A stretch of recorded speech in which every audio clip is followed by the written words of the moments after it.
ప్రభు నామమున మీ అందరికీ వందనాలు. ఈ దినము దేవుని యొక్క వాక్యము, వాగ్దానము, మీరేమి చేసినను అది మనుష్యుల నిమిత్తము కాక ప్రభు నిమిత్తమని మనస్ఫూర్తిగా చేయుడి. కొలసీలకు రాసిన పత్రిక 3 అధ్యాయం 24వ వచనం.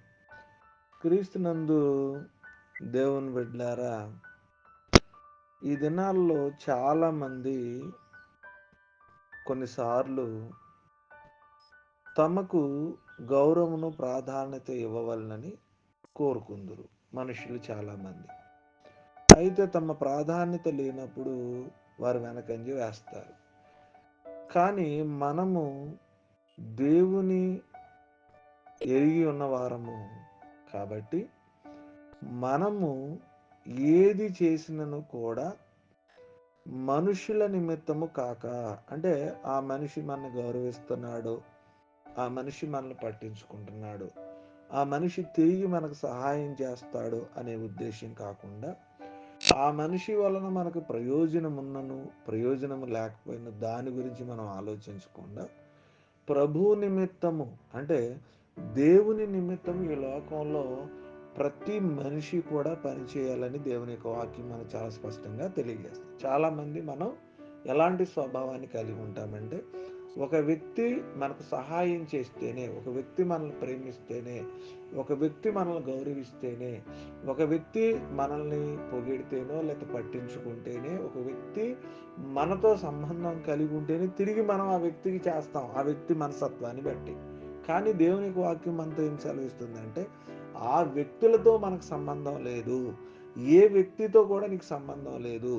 దేవుని నిమిత్తం ప్రతి మనిషికి కూడా నీవు మనస్ఫూర్తిగా ప్రేమ, సహాయము, సహకారం మనం ఏం చేయగలుగుతాం అది చేయమని వాక్యం సెలవిస్తుంది.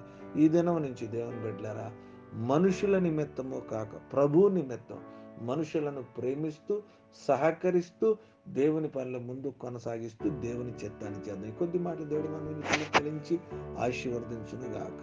ఆమేన్, ఆమేన్, ఆమేన్. ప్రార్థన చేసుకుందాం, తల్ల వంచుకుందాం. మహోన్నతుడా మీకు స్తోత్రాలు, మహాపరిశుద్ధుడా మీకు వందనాలు. మీ ఘనమైన నామాన్ని బట్టి మిమ్మల్ని స్తుతిస్తూ ఉన్నాము. ఈ ఉదయకాల సమయంలో మరొక తరుణాన్ని మీరు అనుగ్రహించిన మీ స్తోత్రాలు. మీరేం చేసినది మనుషుల నిమిత్తం కాక ప్రభు నిమిత్తం అని మనస్ఫూర్తిగా చేయండి అని వాక్యం ద్వారా సెలవిచ్చారు. మా జీవితాల్లో ప్రభు, మేము మనుషుల కోసం కాకుండా మీకోసం ప్రతి ఒక్కరూ ప్రభునైనా వారి జీవితంలో నేను చేయడానికి సహాయం చేయమని అడుగుతున్నాను. ఎప్పుడైతే మీ పనిని చేస్తారో, మీ చిత్తాన్ని నెరవేరుస్తారో, వారిని మీరు దీవిస్తారు ప్రభు. మీ చిత్తాన్ని నెరవేరుస్తున్నటువంటి ప్రతి ఒక్కరిని దీవించి ఆశీర్వదించమని, మనుషుల నిమిత్తం కాకుండా దేవుని నిమిత్తం ప్రతి ఒక్క పని చేయుటకు కృప చూపించమని వేడుకుంటూ ప్రార్థన విజ్ఞాపన చేస్తూ ఉన్నాం. అయినా ఈ దినమంతా కూడా మమ్మల్ని జ్ఞాపకం చేసుకోండి, వాతావరణ పరిస్థితుల్ని అనుకూలపరచండి. ముఖ్యంగా వివాహ దినాలు, పుట్టినరోజులు జ్ఞాపకం చేసుకోండి. సువార్త పరిచర్లు తోడుగుండండి.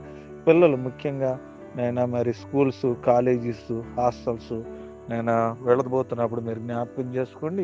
ఈ నెలలో ఉన్నటువంటి తల్లిదండ్రుల భారాన్ని జ్ఞాపకం చేసుకోండి. ఈ దినదీవెనలతో నింపి మీ నామాన్ని మహింపరచుకుని మమ్మల్ని బలపరిచి ఆశీర్వదించమని, మీ కృపతో మమ్మలను మా కుటుంబాలను నడిపించమని ప్రార్థన చేస్తున్నాం, నడుచున్నాం తండ్రి. Amen, amen.